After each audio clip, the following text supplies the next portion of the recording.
Yeah, alright. And this was my best one. It's mindless self-indulgence. An old band. I haven't listened to them in a long time. Lately it's just been classical music. But you know, the odd and the paranormal of music are always very interesting. Not to mention the paranormal at night that is happening to people. People being abducted. They wake up horrified, terrified. They don't know what happened. They don't know what's happening. And they wake up instantly in fear and paralyzation. But why? Abductees have told me about the energy field that they can literally feel the fear coursing throughout their entire body. And that just being in the alien's presence, the Grey's presence, just shakes the entire body with fear. That they emit an energy that makes you uncomfortable physically. And in some people even makes them throw up. They cannot physically handle being around them. It's like if an alien race, like in War of the Worlds, when they come here and they get sick from the bacteria and they die off. It's like that, only with the spirituality, like energy. It's just, they can really feel it. And then when the aliens touch them, when the Greys touch them, it's just like all hell breaks loose. Because it's that, you're the lion out there in the wilderness, running around. And all of a sudden comes this giant cage grabbing you. And you don't know what's going on. And then people start sticking needles in you. And you don't know who they are. You don't understand what's going on. And all of a sudden you wake up in some lab that they own behind bars. And then you never get to see the wilderness again. And that's us. But in these situations, it is traumatizing on a different level. It's not physical. It's beyond physical. It's energy. It's more spiritual. And I'm going to try to back this up with science. Now, let's look at dreams, more importantly. Because you got to look at the state people are in when this is happening. And they're in the dreaming state. And in current science, we have started exploring dreaming using magnetic resonance imaging and positive emissions tomography scanning, which are lasers, basically, that can read the brain and the waves and everything that's going on, and it'll show what kind of responses and changes in brain movement that happen at a given time. And we're no longer exploring outer space, we are exploring inner space as well. The brain is just as vast as everything else around us. Rosalind Cartwright, a professor at Rush University Medical Center, she's a neuroscientist also. It's interesting, her perspective on dreaming. And I know this already, and I could just tell you it, but it's better to have somebody else say it who has about 70 years of experience, spending her entire life devoted to studying dreams. And she tells that we know that that dreams, that the mind does not turn off during sleep. It goes into different stages. So the dreaming state is right away, it's told that it is not entirely physical. Because that's what we start out as. Before we go to sleep, everything's physical. Everything in the brain relates to physical motions. That's why your prefrontal cortex is completely designed to take in and make sense of anything you interact with in tools and such. Dreams themselves, they do not enact. They dramatize real things, memories, anything that's happened. Even though they are showing you memories, everything is so scattered that it quickly becomes dramatized. It's more about emotion. Dreams are more about emotion than they are about the physical sense. For children, the dreaming process of seeing like monsters lurking around in the dream, and maybe sometimes the monster will chase them, often represents an actual person in real life that they're afraid of, that they think of as scary and they'd want to run away from that person at many times. These are ways that children start to realize the growing dangers in the world. They're becoming aware of the problems around them.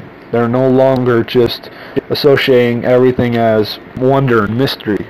They're starting to say, okay, this is good and this is bad, and the bad is really, really scary. Everything's very drastic for kids, and as you get older and the brain becomes more mature and complex, it becomes less of dramatic responses, which is why old people, it's really hard to scare them. Dreaming in itself serves a vital function in the maturing of the brain, and it processes everything that you go on through your current day life, whether it's something that's going to happen, or will happen, or already has happened, because we're victims of stress. Previously, it was believed that dreams were all physical because in the physical world, everything in the brain is devoted to a physical being, except for the embodiment of the mind that is still a mystery of a second type of energy that they are not entirely sure what it is. Mark Solomon, he showed that dreams are not entirely physical, that they do involve some primitive physical form, because that's where they originate from, a physical being, for the time being. But they showed that the dreams can't be explained by simple physical reactions of flashes to rapid eye movement and primitive areas like the prefrontal cortex that actually go into a more dormant state during sleep, even though when you're sleeping you do have consciousness and organization and you do make sense of things. It is much less active than in waking hours. And even more so, Mark Solomon pointed out that when you're dreaming, even people who are mentally damaged, who have damage in the areas of the brain that involve physical motion, processing physical information, moving quickly, and responses, dream just as actively as a regular person. Their dreams are just as significant and just as interesting and intricate. Their brains are no different than anybody else's, even though it's so damaged. I mean, when sleeping, it's no different. So it's not entirely a physical presence. The components of the brain are not entirely what's being used when you sleep. It's because they have areas of the brain that are damaged that a lot of scientists believe, like, if, let's say somebody, let's see, what's a good part of the brain that is active during sleep? I know a case. Over in Maine in the United States, there was a young girl who had a damage to her limbic system within her brain, and which basically meant that her emotional center was it was missing vital what do you call them, neurons. Like it was missing the cords that connect everything. The synapses are not all combining because there are certain parts of it that were missing from birth. And I remember that this part of the brain is also responsible for sensory signals, which is why she had a hard time responding to things quickly. Well, that's a part of the brain that is actually very active during sleep. That's a part of the brain that it involves emotion, and emotion is very important when you're asleep. And yet it's interesting. This young girl, the only thing she really liked to do was when she would wake up, she would write down what she dreamed, and she'd try to make it like a story. And so she was still dreaming, even though that part of the brain that they thought was so important for dreaming, the emotional center that processes quick reactions, it wasn't functioning properly. And that's something scientists cannot physically explain. But it is sorry, my throat's on.